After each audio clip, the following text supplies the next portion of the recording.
Dear brothers and sisters, Abu Bakr As-Siddiq radiallahu ta'ala anhu, and he rarely has narrations like this.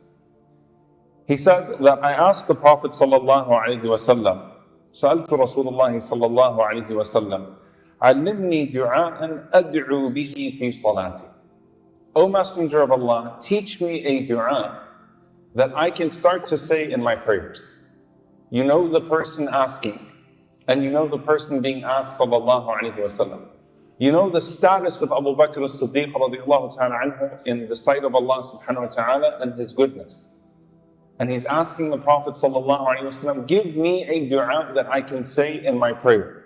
So the Prophet sallallahu alayhi wa sallam said to him, say, Allahumma inni zalamtu nafsi ظلما كثيرا ولا يغفر الذنوب إلا أنت فاغفر لي مغفرة من عندك وارحمني إنك أنت الغفور الرحيم. I'm going to repeat it again. Allahumma inni zalamtu nafsi ظلما كثيرا. Oh Allah, I have wronged myself tremendously. ظلما كثيرا. ولا يغفر الذنوب إلا أنت. And there is no one who can forgive sins except for you. فاغفر لي مغفرة من عندك. So forgive me with a mercy from you. وارحمني. And have mercy upon me. إنك أنت الغفور الرحيم. Verily you are the most forgiving and the most merciful. Now, we rarely have narrations like this from Abu Bakr As-Siddiq radiallahu ta'ala anhu because of the time that he passed away. And these aren't the types of conversations that we typically have between the Messenger of Allah sallallahu alayhi wa sallam and Abu Bakr As-Siddiq radiallahu ta'ala anhu. But the formula of that dua is incredible. And the ulama talk about this idea of what is the secret of tawbah that the Prophet ﷺ has embedded in all of the supplications that he taught to his companions. And how is it that no one is exempt from some of the parts of that formula? You know, when someone didn't really do anything wrong, but they ask you for some advice and you have to give them a million qualifiers and say, listen, it's not you. It's not like you did anything wrong. You're good. But for somebody else, if they wanted to say this, this is what they would say. But the Prophet ﷺ is telling Abu Bakr to say, إِنِّي ظَلَمْتُ نَفْسِي ظُلْمًا كَثِيرًا. That I've wronged myself tremendously. Without all of the qualifiers that, no, it's not you, O Abu Bakr, and this is talking about other people in the ummah that have fallen to this. He tells Abu Bakr radiallahu ta'ala anhu because there is at the core of this dua an essential ingredient to tawbah, and something that perfectly captures the relationship between the servant and his Lord. And that is that when a person sins, and we've been talking about this in the last 10 nights, they've forgotten either themselves or they've forgotten who their Lord is, or it's a combination of the two. They've forgotten themselves, or they've forgotten who their Lord is, or it's a combination of the two. Building on that idea of وَلَا تَكُونُوا كَالَّذِينَ نَسُوا اللَّهَ فَأَنْسَاهُمْ أَنفُسَهُم. Don't be like those who forgot Allah subhanahu wa ta'ala, so Allah caused them to forget themselves. And the first words that capture that essential ingredient of tawbah, of not forgetting yourself, is ظَلَمْتُ نَفْسِي. I wronged myself. When Adam alayhi salam returned back to Allah, along with his wife Hawa, رَبَّنَا ظَلَمْنَا أَنفُسَنَا. O our Lord, we wronged ourselves. And I'll just stop with that for a moment. ظَلَمْنَا أَنفُسَنَا. We wronged ourselves. When Yunus alayhi salam was in the bottom of the ocean, in the stomach of that whale, and he called out to Allah subhanahu wa ta'ala فِي الظُّلُمَاتِ, in darkness, لَا إِلَهَ إِلَّا أَنْتَ سُبْحَانَكَ إِنِّي كُنْتُ مِنَ الظَّالِمِينَ. There is no God but you, how perfect are you? I was amongst the transgressors. The only way that Adam alayhi salam and Hawa are describing themselves, and the only way that Yunus alayhi salam is describing himself, and the only way that the Prophet ﷺ is teaching Abu Bakr As-Siddiq radiallahu ta'ala anhu, who is the best after the Prophets, to describe himself, is that I wronged myself. ظَلَمْتُ نَفْسِي. with absolutely no qualifiers whatsoever. And so the first ingredient that the scholars mention is what the Prophet ﷺ said, an-nadmu tawbah. Regret is repentance. And the first part of regret is al-i'tiraf bil-dhanb. To recognize that you committed the sin and that there was absolutely no excuse for you to commit that sin, and that you should not qualify your regret in any way whatsoever by saying, Ya Allah, I was young. Ya Allah, I was angry. Ya Allah, but you know how this person was. Ya Allah, but you know what I was going through in this particular time. No.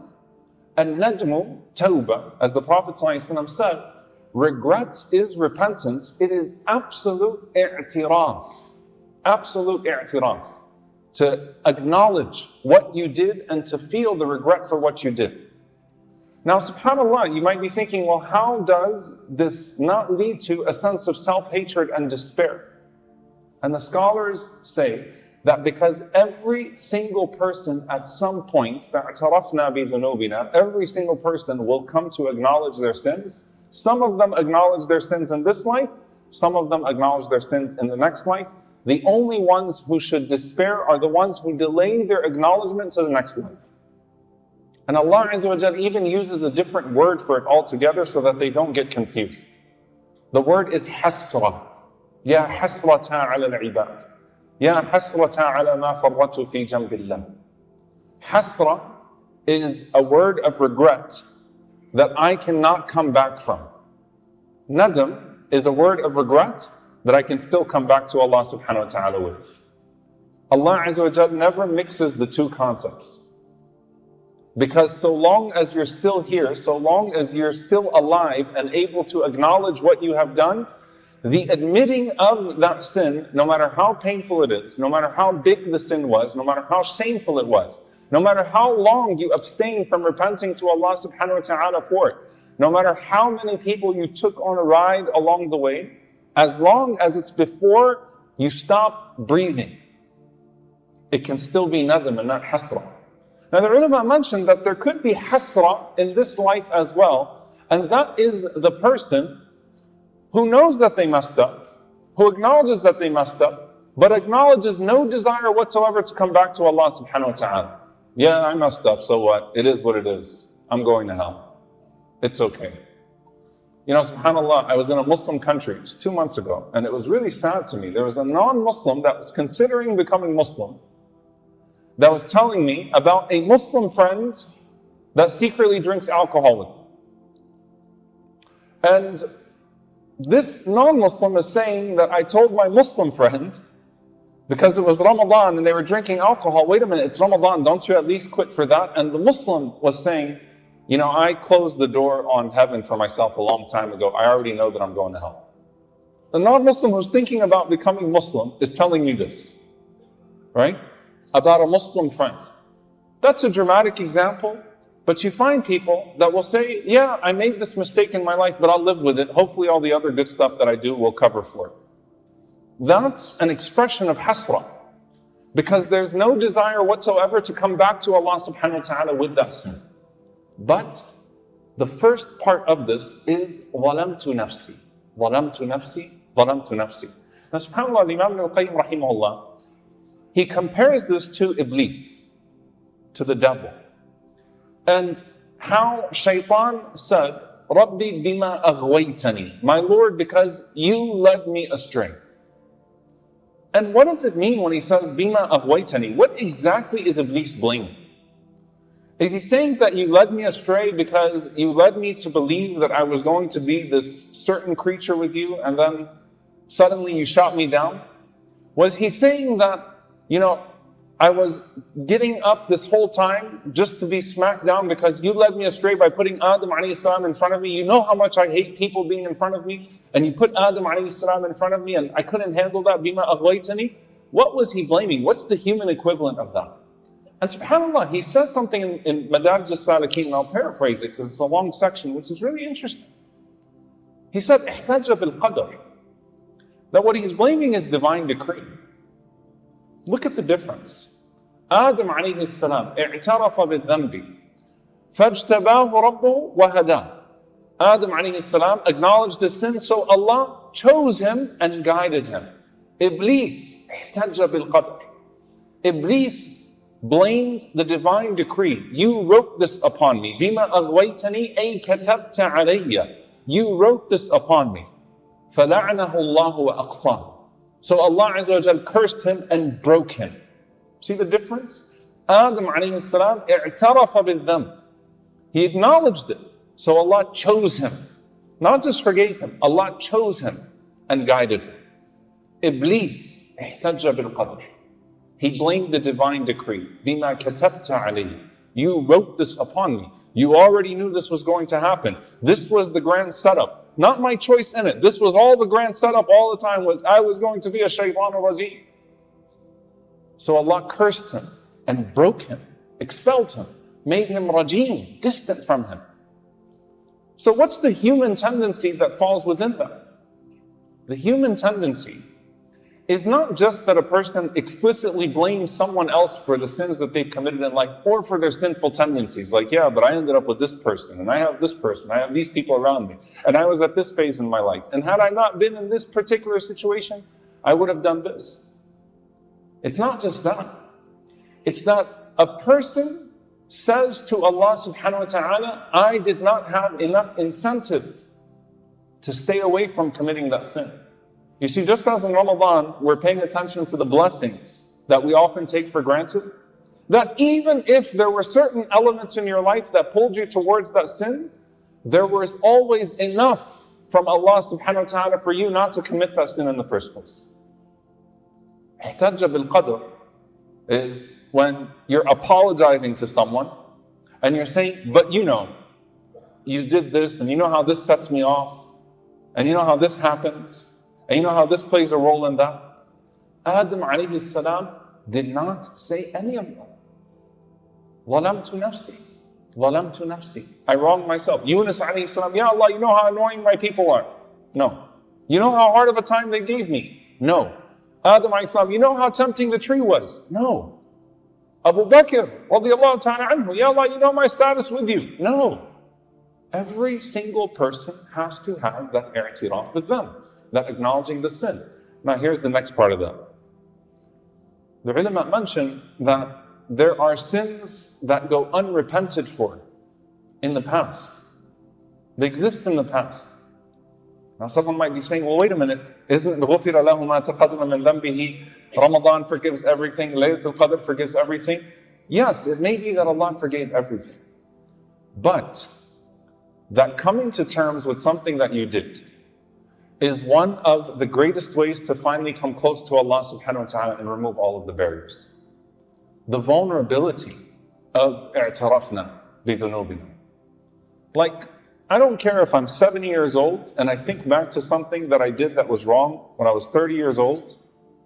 And, Ya Allah, I never actually came to terms with that. Faghfirli. Forgive me for what I did. Forgive me for what I did. And when it comes to people, and the conflicts that you have with people. How many of us have these unresolved conflicts that are sitting in our closet? And we're like, yeah, hopefully they moved on. And you know, there was some give and take here that took place. Let Allah Azza wa Jal do the giving for what you took. The giving for what you took of hardship. But if you can reopen that file and clean it, I mean, isn't it beautiful that you can go back and delete your history? No, you know what? I had some wrongdoings too. ظَلَمْتُ نَفْسِي. And as Uthman radiallahu ta'ala anhu, when he told the young boy that he poked, to pinch his ear, he said, pinch it, even though he was an old man, he said, قِصَاصُ الدُّنْيَا أَهْوَنُ مِنْ قِصَاصِ الْآخِرَةِ. I'd rather feel the avenging for that in this dunya than in the akhirah. Let yourself acknowledge it. Like, no, I was really wrong. What's the worst that can come out of that? You know what the worst that can come out of that is? In most situations, wow, thank you for apologizing. Maybe they did actually move on. Maybe they did actually move on. But you're building a relationship now, right? There's some khair that comes out of that, some goodness that comes out of that. رَبِّ إِنِّي ظَلَمْتُ نَفْسِي رَبَّنَا ظَلَمْنَا أَنفُسَنَا لَا إِلَهَ إِلَّا أَنْتَ سُبْحَانَكَ إِنِّي كُنْتُ مِنَ الظَّالِمِينَ. الاعتراف بالذنب.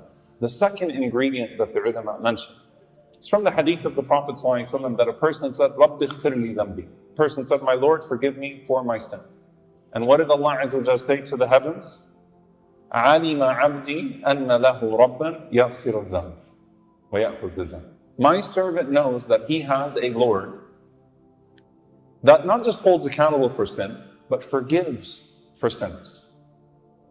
رَبِّ إِنِّي ظَلَمْتُ نَفْسِي ظُلْمًا كَثِيرًا وَلَا يَغْفِرُ الذُّنُوبَ إِلَّا أَنْتَ. And no one forgives those sins except for you. You're the one who forgives those sins. وَالَّذِينَ إِذَا فَعَلُوا فَاحِشَةً أَوْ ظَلَمُوا أَنفُسَهُمْ ذَكَرُوا اللَّهَ فَاسْتَغْفَرُوا لِذُنُوبِهِمْ وَمَنْ يَغْفِرُ الذُّنُوبَ إِلَّا اللَّهُ. Those who, when they commit those deeds and they remember Allah subhanahu wa ta'ala and they seek forgiveness for what they do, who will forgive their sins except for Allah subhanahu wa ta'ala? My servant knows he has a Lord who forgives. قَدْ غَفَرْتُ لَهُ. So I forgave him. Because remember, in the first part, you forgot who you were. But in the second part, if you're not coming back to Allah subhanahu wa ta'ala, you forgot who He is. And this part of وَلَا يَغْفِرُ الذُّنُوبَ إِلَّا أَنْتَ. You think Abu Bakr radiallahu anhu doesn't know that? You think the Prophet ﷺ doesn't know that? It's reigniting that connection. It's reaffirming that you know who your Lord is. That not only did you not have the right to commit that sin, but that He's the only one that can pull you out of it. Because sometimes when a person falls, they start to think about, what can I do to get myself out of this situation? And they think of all of these ways to get around it instead of facing it. And the reason why they don't want to face it is because they worry about the consequence. But Allah subhanahu wa ta'ala can remove that consequence in an instance if you know who He is subhanahu wa ta'ala. وَلَا يَغْفِرُ الذُّنُوبَ إِلَّا أَنْتَ.